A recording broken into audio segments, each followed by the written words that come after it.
मुंशी ज़मींदार बंगले में असांजी बैठक जो बंदोबस्त ॾींहं में मां पंहिंजे दिलि जे ठार खे महिमान बणाईंदुसि ऐं हा मुंहिंजे कमरे खे अहिड़ो त सिंगार ॾियां जे नई कुंवार सिंगार कया। मसद हाणे त वक़्तु हर वक़्तु असांजे हुक्म में हूंदो। भला तूं रुगो हिन वक़्त खे असीं छो थो चईं? तुंहिंजो कसम राबेल दिलि दरवेश थी पई आहे। मुंहिंजी हाणे मां थकिजी पियो आहियां। हाणे मुंहिंजी दिलि कोन थी मञे त मां ग़ुलामी कयां। चरियो थी वियो आहीं मंठार। बालाज खान को वॾो कमु करण वारो आहे। तूं तयारी कर, लॻे थो त बंभोर खे बाहियूं ॾींदो। अस्सलाम वालेकुम दोस्तों, पापनगर जी न्यू ऐं ज़बरदस्त अपडेट खणी हाज़िर थी चुका आहियूं दोस्तों। इन खां पहिरीं असांजे चैनल ते न्यू आहे त सब्सक्राइब करे हाल ते क्लिक कयो। हलूं था पंहिंजे अपडेट जी तरफ़, तव्हांखे इंतज़ारु कोन था करायूं। जी दोस्तों, तव्हांखे ॿुधाईंदो हलां त पापनगर जो जेको बहितरीन एपिसोड हलण वारो आहे दोस्तों। ऐं तव्हांखे ॿुधाईंदो हलां त राबेल जी शादी मल्हार सां जेको आहे त थींदी दोस्तों। ऐं हुन जेको बालाज खान आहे दोस्तों, त बालाज खान पंहिंजे मुंशीअ खे हुकुम ॾींदो त फलाणी जाइ जेका आहे त उहा साफ़ु कराए छॾाए, छो त मां जेको आहे त राबेल खे जेको आहे त वठी करे उते ईंदुसि। ऐं मां एतिरी मां जाइ उहा ख़ूबसूरत करे सींगार जे नई कुंवार सींगार बि आहे। ऐं मां बि जेको आहे त राबेल खे कुंवार जे रूप में ई उते वठी ईंदुसि।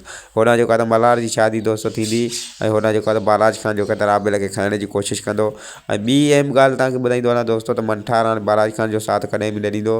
मंठार जेको आहे त बेज़ार थी चुको आहे त बालाज खान जे हुकुम लाइ माण्हू मार रखां दोस्तों। ऐं मुंशी हुनखे चवंदो मंठार खे, जेकॾहिं तूं बालाज खान जो कमु न कंदे त हीउ कमु कीअं थींदो। बालाज खान तोखे हिकु वॾी ज़िमेदारी ॾियणु थो चाहे, माना त राबेल खे खणण जो हुकुम जेको आहे त मंठार खे मिलंदो।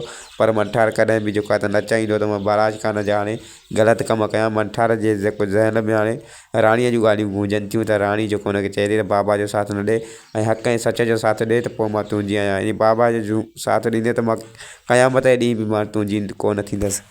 हाणे ॾिसूं त बालाज खान जेको आहे त कंहिंखे इस्तेमालु करे जेको आहे त राबेल खे हासिलु थो करे दोस्तों। ऐं ॿिए पासे जेको आहे त शेरदिल खे दोस्तों बालाज खान जा वाठा ॻोल्हींदे ॻोल्हींदे शेरदिल जे जेको आहे त ॻोठ में पहुता।